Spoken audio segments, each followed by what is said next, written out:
the path Nigeria's presidency has been riddled with permutations and scenario planning, primarily because for the first time since the era of parliamentary democracy, there are three competitive political blocs broadly distributed along the eastern, northern, and western regional divides, with a smattering of swing states where politicians must compete for absolute votes and vote share.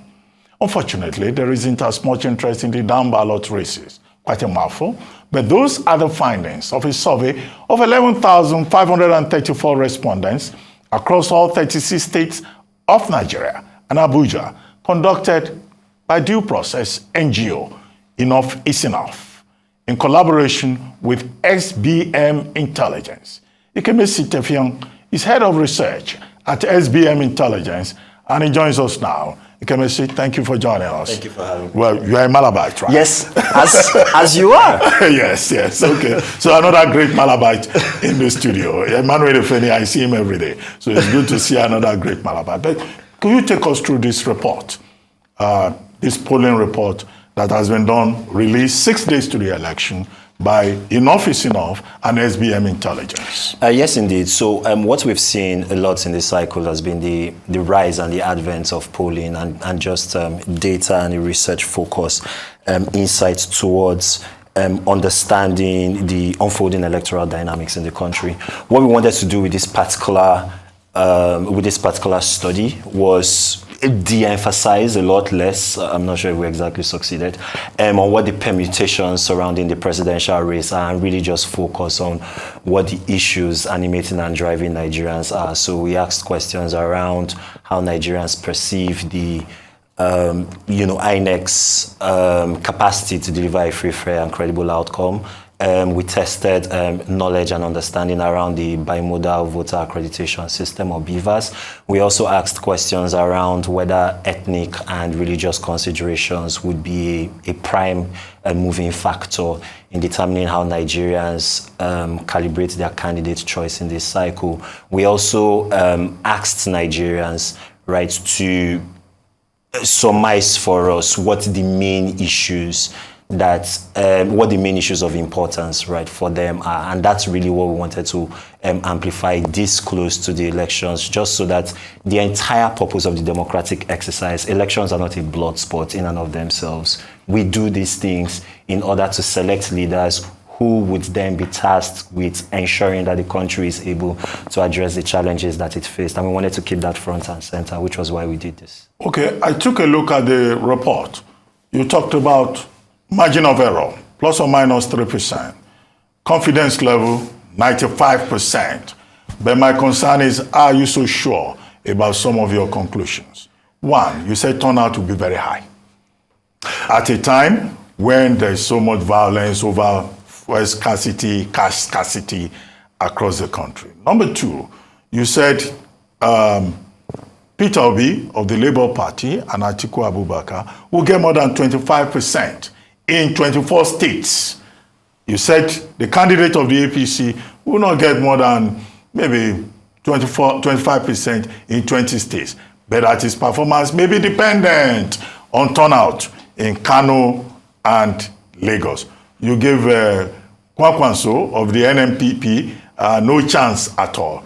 Are you so sure? 95% confident, polling 11,000 plus respondents. Well, I mean, there's always a margin for error, and it's always a moving scale, right? With respect to polling, we're very confident. We're very clear-eyed about that, and we're very open about that, right? In the reports, this, like all polls, was just a sampling of a representative group of Nigerians. It's worth noting that almost all the Nigerians that we polled were likely voters. They had their permanent voters cards, and a majority of them, I think 91% of them, said they were going to vote in this cycle. Now, that does not mean that 91% of the 93 million registered Nigerians will show up out there.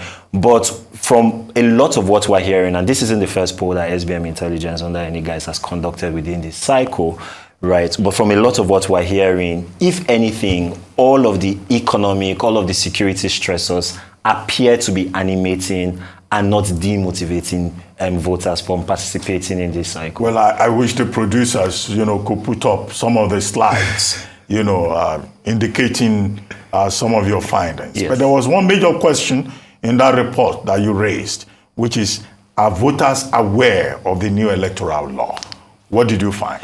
Yes, and so we found out that a plurality of voters, while they are aware of the electoral law, there's a significant chunk of voters that do not appear to be aware of it. Now, the new Electoral Act, right, was passed just last year. As a matter of fact, this month, last year, right. So we're going into this election with an electoral law that's a little over a year old. It appears as though a lot of the voter education campaigns that organizations like Enough is Enough Nigeria, a plethora of other civil society organizations, media organizations like yours, for example, have done, for some reason, awareness around the Electoral Act itself, right, does not appear to be as pervasive as one would like to see, right, especially in a competitive representative democracy like this. And there were very huge regional correlations in terms of Electoral Act awareness. And so there are certain parts of the country where awareness was a lot lower than others. The overall average, I think, was something in the order of, the low 60%. And that's an important concern, especially because we think it focuses on the issue of potential electoral legitimacy and credibility. How would you perceive an exercise to be credible if you do not understand all the moving parts that feed into that exercise? And so we think maybe there is still work for INEC and for the media and civil society organizations to do, just to buttress and outline key important items. I mean, we're a couple of days out from the elections, so we can't do a blow-by-blow constitutional law exercise in it. Okay. But at least the main points. One of the arguments in your report is that ethnicity and religion will play a major role in this election. And yet, you gave to Mr. Peter Obi of the Labour Party 25% in 24 states, based on your polling. But if you look at the breakdown in that report, most of the voters, registered voters, and those who have collected PVCs, according to your analysis, they are from the Northwest, Northeast, North Central, in that order. So it doesn't seem to add together, in my view. All right. So the thing that we observed, right, around the polling is that, especially for the Labour Party candidate, his vote share seems to correlate the most to religion, right? Now, I know a lot of recent political commentary has tried to style this as probably Nigeria's first postmodern elections, where we'll throw out things like ethnicity and religious influences out of the way. But almost 4 in 10 Nigerians in our polling said that, ethnicity and religion will play an important factor in their candidate choice. And it's worth noting that in a lot of those states in the Northwest, right, as well as the North Central geopolitical zones, they have, some states have substantial Christian majorities, some of Christian minorities, I should say.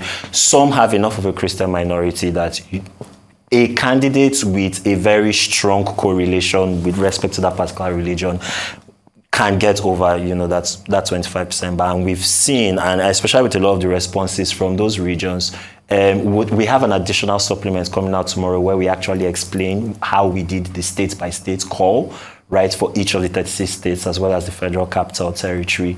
It's our informed understanding that a lot of, especially Christian minorities in the North, may be parking their votes in that direction. Okay, before I let you go, one other issue that I saw in that your analysis is about interest level in terms of turnout by percentage.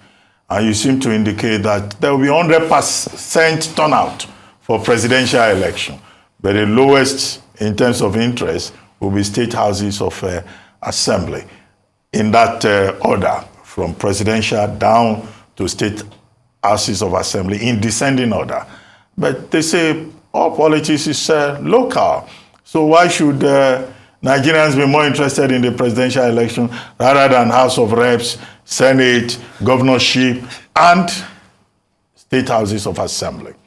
Yeah, it is a very curious point. I think I noticed in your introduction that you have, I think, 2 or 3 professors on your panel. So I think it's a point that I would love to hear what their interrogation of this is. Yes, yeah, but for us, it appears as though a healthy amount of political socialization, particularly for Nigerians, more than 2 decades into this democratic exercise, has been disproportionately focused on the presidential election. A lot of media coverage has centered around, the presidential horse race and how it's shaping out, and not enough reporting, coverage, or advocacy for institutional stakeholders that work in this space has been plowed into, the governorship, the federal legislative, as well as the state legislative races. And so for us, we think that's a very, there was an expected drop-off, but the drop-off, I think, from presidential to the governorship, which was the next highest one, was more than 70%. We think that's too steep a fall, and that indicates that there are still aspects of understanding how democracy works, especially because, like you rightly said, all politics is local, that Nigerians still need to get to in order to ensure that we have a vibrant and functioning system. Well, Ikemesit Effiong, I would like to thank you very much for joining us on this Live This Sunday talk show. Thanks so much for By having me. this time, next week, I think we'll have a clear idea of where all the polls are going, because there have been so many polls, ahead of the presidential election. But it's for Nigerians to decide when we go to the polls 6 days from today. And we hope Nigerians will make an informed choice. Thank you very much. Head of Research at SBM Research, Intelligence Research.